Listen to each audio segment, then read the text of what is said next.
So sometimes it's good to break those chains of bondage, but with these chains, not so much. And we're going to show you how to fix that. Let's get on topic.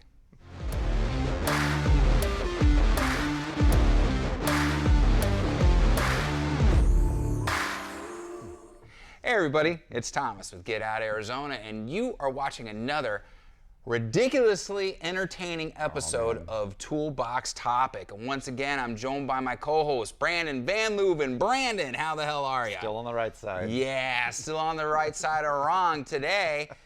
He heard me say bondage, he got a little excited. I had to calm him down before we actually started filming. But no, in all seriousness, guys, once again, we're at the Czech Bicycle Store of West Phoenix in Goodyear, Arizona, because it's where the cool kids hang out, and me. And although we kid and joke around, there are no chains of bondage back here in the bike mechanics area, at least not on a Thursday morning anyways. Maybe a Friday night after the store closes. I don't know, I've never been here for that. But today we are going to talk about broken chains, how to fix them properly, and what you should maybe carry along with you in your bike pouch. You know, if you're Brandon, it's a tiny little bugger. If you're like me, it's a 50-gallon backpack, just in case this sort of thing happens out on the trail. As far as that goes.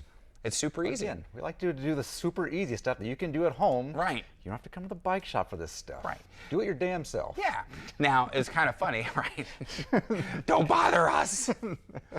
The irony here is we couldn't remember if we've done this before, and instead of just looking back, if we have, it's been at least a year that we've talked about this. And we apologize. But so this is a reboot. If you're like, hey, Thomas, you did this like 13 months ago, it's a reboot. And for the people who haven't seen it, even though there's going to be a card linked up top to the whole catalog of Toolbox Topic, I know you're not going to dig back to the videos we did 13 months ago. Not this one anyways. So we figured we'd go ahead and just do a quick reboot on this and show you how it's done. So don't jump the gun now, Brandon. I know you're always eager. Now, we're going to get going here. So let's do the 3, 2, no, you gotta clap first. Jesus, it's hard to find good help. And you wonder why we can't crack that 300 subs. All right, so 3, 2, there we go. All right, now, you gotta do it. Is that it? Yeah, that's just the one bad today. Wayne's World one today. So, okay, Brandon, so tell us what we're looking at here. All right, so I got a couple simulated broken chains. That one was actually broken that I found in there, so that's a perfect example. Cool. But again, this is an easy thing to do, provided you have the right tools, and they're very inexpensive. But there are a few things that you should know about this. First thing is, we're going to use master links or quick links to do the fix here. There's two very important things to know about this, and that is non-reusable and reusable. Now, you do what you want. Perfect. Hold it right there because there's no glare, so you guys can see that really good. Okay. Now, you do what you want. I do what I want. But it says non-reusable and reusable. Right. Take that as you want. Yeah. So keep that in mind. Truly, if we're doing this stuff in the shop here, we are always going to swap out your quick link if it's a non-reusable one for a new one. Personally, I use the damn things with no problem. I use them over and over when I'm cleaning my chain stuff, and I have had no issues. But do as I say, not as I do, one of those things. You'll also see that on these packaging, you'll see that there's appropriate speeds on there. This one happens to be a 12-speed.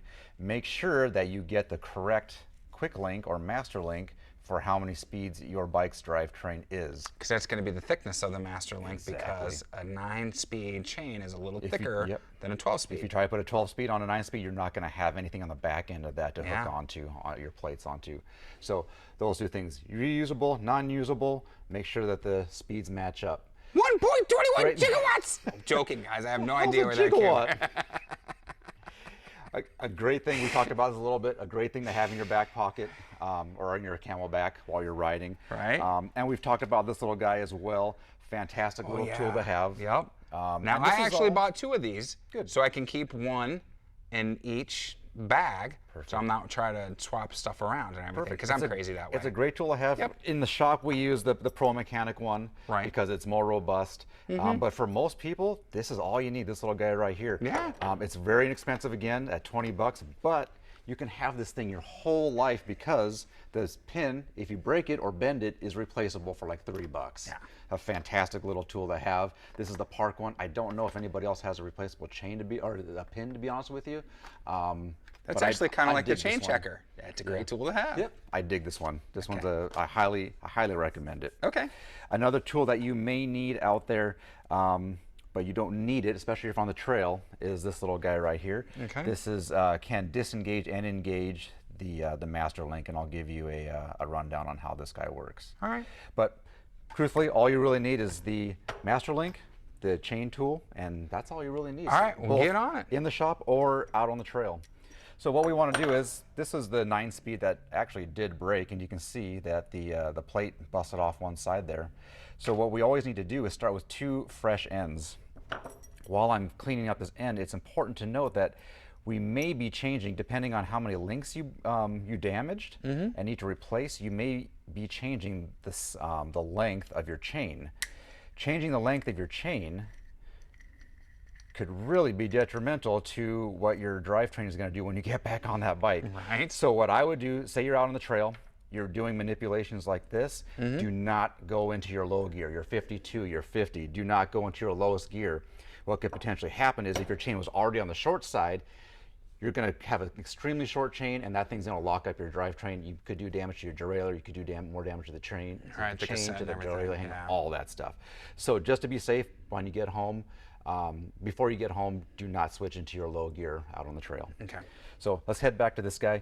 So I have my 9-speed specific master link here, and it's very easy to do. It works like these little graspers right here. And what I'll then do is, you can see that there's a wider portion here on the inside, but it's not yet engaged. So you need to pull it. That one was all worn out, to be quite honest with you, and went in there extremely easy. Yeah. You shouldn't go in that easy. Depends on, you know, I'm joking, guys. That almost went really bad. But there's 2 ways to go. If you're doing this at home and you have this tool, you can pull this apart and it'll click into place with a little bit of effort. Or, dude, this one's super loose.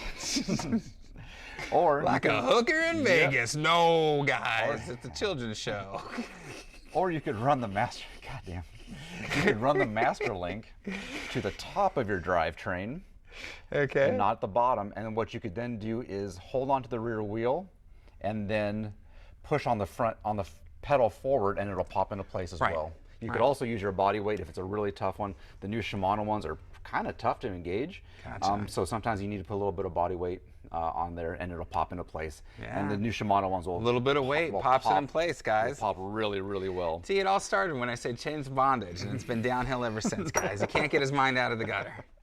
Let's do this one more time. So the single speed master links are much different than any of the geared master links you'll see.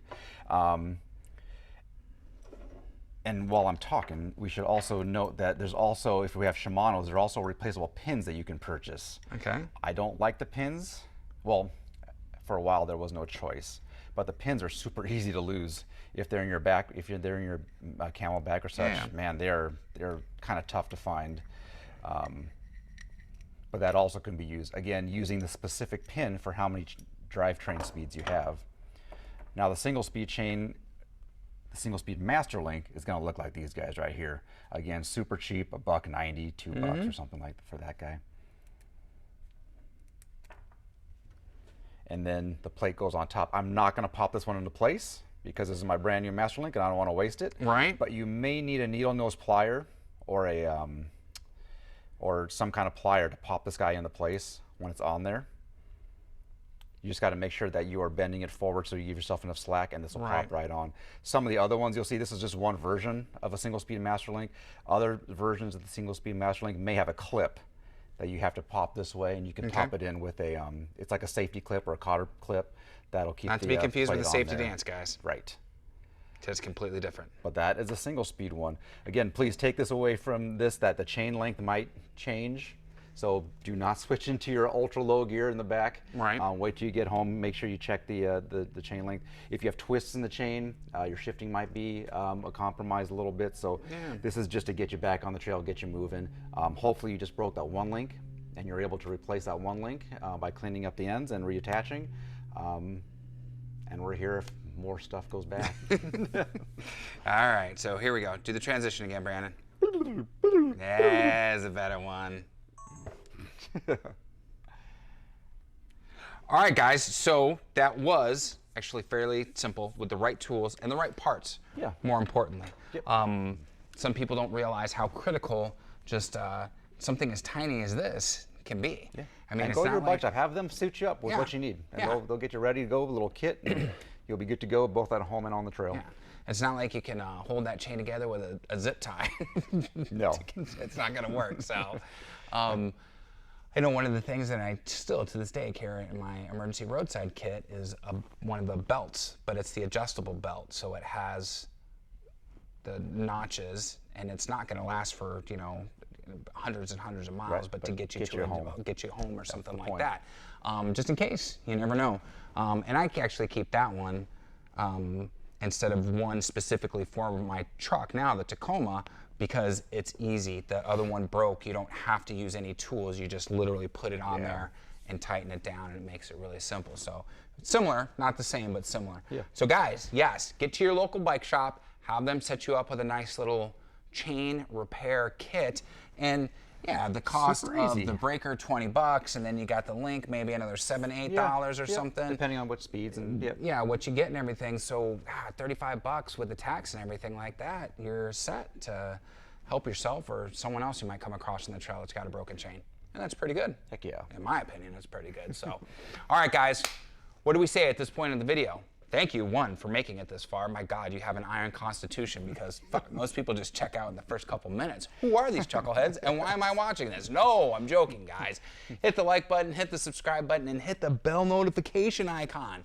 Please, because one, it's going to help out this video. Two, it's going to help out the channel. And three, you'll be notified every time we post a new video, which I think is pretty exciting and fun.